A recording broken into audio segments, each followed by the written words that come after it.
अस्सलाम वालेकुम दोस्तों, लर्न एंड अर्न के यूट्यूब चैनल में खुशामदीद। हम अपने असेंबली ट्यूटोरियल को आगे लेके बढ़ते हैं और आज हम जिस टॉपिक को डिस्कस करने जा रहे हैं वो हमारा है L E A and offset. हम ऑफसेट को डिस्कस करेंगे, ऑफसेट क्या होता है और एल ई ए क्या होता है हमारे असेंबली लैंग्वेज के अंदर। अगर आपको याद हो तो हमने अपनी लास्ट क्लास में देखा था वेरिएबल्स क्या होते हैं और वेरिएबल्स की टाइप्स क्या होती हैं। हमने इन डिटेल डिस्कस किया था वेरिएबल्स को और इनकी डिफरेंट टाइप्स को, इनको किस तरह इनिशलाइज किया जाता है, इनको कहाँ पे इनिशलाइज किया जाता है। ये तमाम चीज़ें हमने डिस्कस की थी अपने आज अभी से कोई पुरानी वीडियोस में। अगर आपने प्लेलिस्ट को एक्सेस किया हुआ है तो आपको पता चल जाएगा। आज हम देखेंगे L E A and offset क्या होता है हमारे वेरिएबल्स के अंदर। तो अगर तो हम बात करते हैं अगर हम स्टार्ट करें अपने प्रोग्राम के मॉडल से कि हमारा प्रोग्राम का मॉडल क्या होता है, अगर मैं उसको एक बार फिर रिवाइज कर दूं कि हम लेके चलते हैं कि अगर ये हमारे पास एक टेम्पलेट है अपने प्रोग्राम के मॉडल की। तो अगर तो मैं बात करूं, ये हमारे पास एक टेम्पलेट है जो हम अपने प्रोग्राम में यूज़ करते हैं। तो अगर हम देखते हैं कि कहाँ पे हम अपना जो वेरिएबल है इनिशियलाइज करें, तो उसके लिए हमारे पास होता है data segment. Dot model small हमने देखा था कि हमारे पास होता है कि हम अपने प्रोसेसर को कह रहे होते हैं कि मुझे एक छोटी सी स्पेस चाहिए अपने इस प्रोग्राम के लिए, अपनी इन इंस्ट्रक्शंस के लिए। वो मुझे प्रोवाइड करता है, वो प्रोवाइड कर देता है।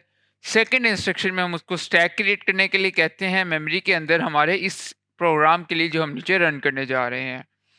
उसके बाद आता है हमारा डॉट डाटा सेगमेंट, जिसमें हम अपने वेरिएबल्स को, स्ट्रिंग्स को स्टोर करते हैं। तो वेयर का सवाल हम एक दो फिर रिवाइज कर लें। वेयर का सवाल हमारा यहाँ पे आता है कि जो हमारा कोड के अंदर डॉट डाटा का सेगमेंट होता है उसके अंदर हम अपने वेरिएबल्स को स्टोर करते हैं और स्ट्रिंग्स को स्टोर स्टोर करते हैं। और उसके बाद हमारा आ जाता है डॉट कोड का सेगमेंट। अब जो डॉट कोड का सेगमेंट है उसके अंदर हम अपना कोड लिखते हैं और कोड लिखने से पहले हम मेन प्रोसीजर स्टार्ट करते हैं, एंड करते हैं और एंड मेन कर देते हैं। ये एक छोटा सा टेम्पलेट था। अगर हम इसको लेके चलें कि हम अपने वेरिएबल को किस तरह इनिशियलाइज करते हैं, तो वेरिएबल को इनिशियलाइज करने के लिए हम वेरिएबल का नेम लिखते हैं जो कोई भी हो सकता है हमारा। उसके बाद हम उसकी डाटा टाइप लिखते हैं, उसके बाद वैल्यू लिखते हैं। डाटा टाइप हमने डिस्कस की थी, हमारे पास डिफाइन बाइट है, डिफाइन वर्ड है, डिफाइन डबल है, डिफाइन क्यू वर्ड है। इसी सिमिलरली डिफाइन टी वर्ड है, तो डी टी हमारे पास आ जाता है। तो इस तरह हमारे पास कुछ डेटा टाइप्स थी, वो हम यहाँ पे लिखते हैं।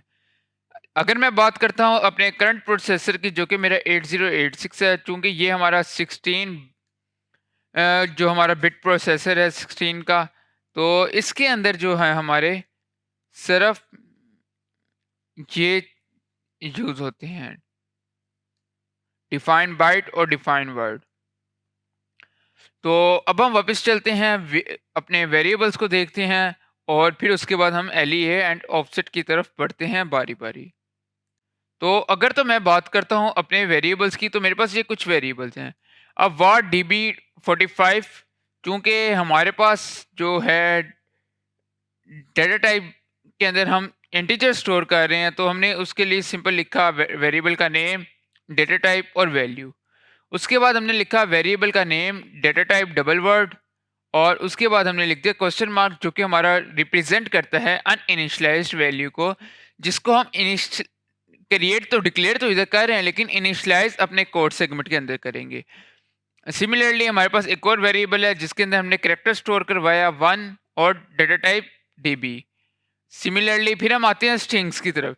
हमारी स्ट्रिंग्स क्या होती हैं? हमारी स्ट्रिंग्स होती हैं बेसिकली अरेज ऑफ कैरेक्टर्स। तो var 6 हमारी एक स्ट्रिंग है जिसकी हमने डाटा टाइप रखी है dw।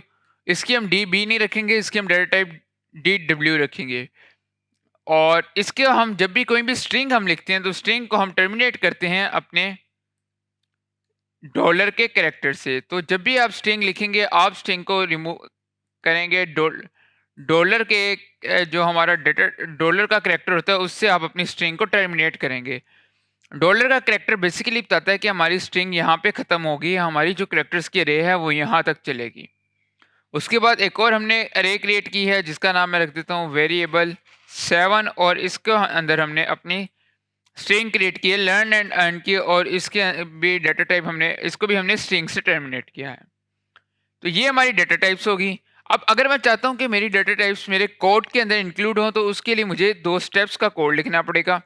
मेन प्रोसीजर के अंदर मैं आता हूँ और मैं लिखता हूँ मूव, और मूव के अंदर मैं लिखता हूँ AX @data। सिमिलरली मैं एक और कमांड लिखता हूँ मूव, और उसके अंदर मैं लिखता हूँ DS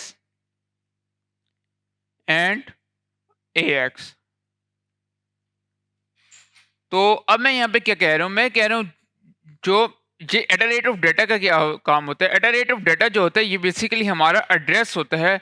ये बेसिकली हमारे इस डाटा सेगमेंट का एड्रेस पॉइंट आउट कर रहा होता है। और इसके बाद हम AX जो होता है ये हमारा अक्यूमुलेटर रजिस्टर है। तो हम यहाँ पे क्या करते हैं, हम डाटा सेगमेंट के अंदर जो हमारा वेरिएबल्स डिक्लेयर होते हैं उनको अपने कोड के अंदर इंक्लूड करने के लिए हम AX के अंदर उनका एड्रेस स्टोर करवा देते हैं। सिमिलरली उसके बाद मैं देता हूँ DS AX। तो इस स्टेप का क्या काम होता है, हमारा जो हम चाहते हैं कि अब मैं इस डाटा सेगमेंट्स में से कौन से वेरिएबल को एक्सेस करना चाह रहा हूँ, तो मैं DS AX लिख के, ये कमांड लिख के मैं बेसिकली अपने जो प्रोसेसर से हीप की मेमोरी लेता हूँ, सो डैट कि मैं अपना कोई भी वेरिएबल एक्सेस कर सकूँ फास्टली। तो इसके लिए मैं इस कमांड को यूज़ करता हूँ। उसके बाद मैं चाहता हूँ कि मेरा पहला वेरिएबल प्रिंट हो, तो उसके लिए आपको पता है कि मैं क्या करूँगा, मैं करूँगा मूव वेरिएबल, और वेरिएबल के अंदर या फिर मैं इसको कर देता हूँ move AL DL। Variable DL के अंदर मैंने अपना वेरिएबल रखवा दिया क्योंकि मैं इसको प्रिंट करवाना चाहता हूँ। और उसके बाद मैंने क्या, मूव AH 02 और इंटरप्ट 21H। अब मेरा ये एक प्रिंट हो जाएगा। लेकिन व्हाट इफ के मैं अपनी स्ट्रिंग को प्रिंट करवाना चाहूँ, अगर मैं स्ट्रिंग को प्रिंट करवाना चाह रहा हूँ और मैं यहाँ पे कर दूँ इसको वेरिएबल 6 को, तो क्या मेरी स्ट्रिंग प्रिंट होगी? नहीं होगी। मेरी स्ट्रिंग का सिर्फ 1 प्रिंट हो जाएगा क्योंकि ये 8 बिट का सिर्फ 1 है। अव्वल तो यहाँ पे मेरी जो ये DL है जो कि 8 बिट का है, और ये DW है जो कि 16 बिट का है, तो मेरे इन दोनों का सेम होना बहुत ज़रूरी है। तो मैं इसको अगर करवाना चाहूँ तो अव्वल तो मुझे देना चाहिए यहाँ पे DX। लेकिन अब अगर हम बात करें कि हम स्ट्रिंग को कैसे फिर प्रिंट करवाएं, तो उसके लिए बेसिकली हमारा जो असेंबलर है हमें 2 कमांड्स देता है कि अगर हम अपनी स्ट्रिंग को प्रिंट करवाना चाहते हैं। फर्स्ट कमांड जो हमारा प्रोसेसर हमें असेंबलर प्रोवाइड करते हैं इन असेंबली लैंग्वेज, वो है कि अगर मैं प्रिंट करवाना चाह रहा हूँ अपनी स्ट्रिंग, तो मैं लिखूंगा मूव DX। यहाँ पे DL नहीं लिखेंगे, यहाँ पे हम DX लिखेंगे। तो मैंने मूव DX कर दिया, और उसके बाद मैं क्या करूँगा, मूव DX, उसके बाद मैं लिखूंगा ऑफसेट वेरिएबल 6। तो ये मैं एक छोटी सी कमांड लिखूंगा, मैं इसमें से एरर फ्री इसको कर दूं ताकि समझने में कोई मुश्किल पेश ना आए हमें।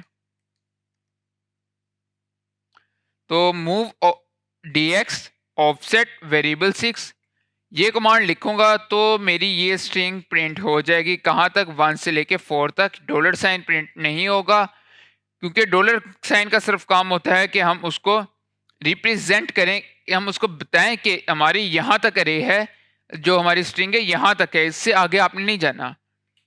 और ये एक मेथड आगे मेरे पास अपनी स्ट्रिंग को प्रिंट करवाने का। एंड सेकंड मेथड जो मेरे पास आ जाएगा वो आ जाएगा कि मैं लिखूं LEA DX, और उसके अंदर मैं वेरिएबल 6 को स्टोर करवा दूं। अब ये दोनों जो मेरे पास कमांड्स हैं ये मेरे स्ट्रिंग को प्रिंट करवाएंगी। अब बेशक यहाँ पे मैं वेरिएबल 7 लिख दूं, 6 लिख दूं, ये यहाँ तक चलेगी डॉलर साइन तक और टर्मिनेट हो जाएगी।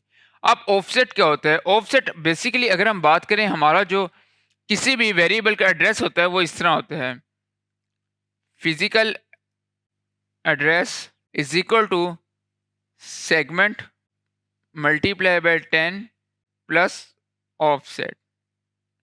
हमारा कोई भी जो किसी भी वेरिएबल का एड्रेस है वो इस तरह होता है कि उसमें एक हमारा सेगमेंट एड्रेस होता है, एक हमारा ऑफसेट होता है। अब जो हमारा ऑफसेट होता है वो हमारे बिगिनिंग एड्रेस, किसी भी वेरिएबल का बिगिनिंग एड्रेस को होल्ड करता है।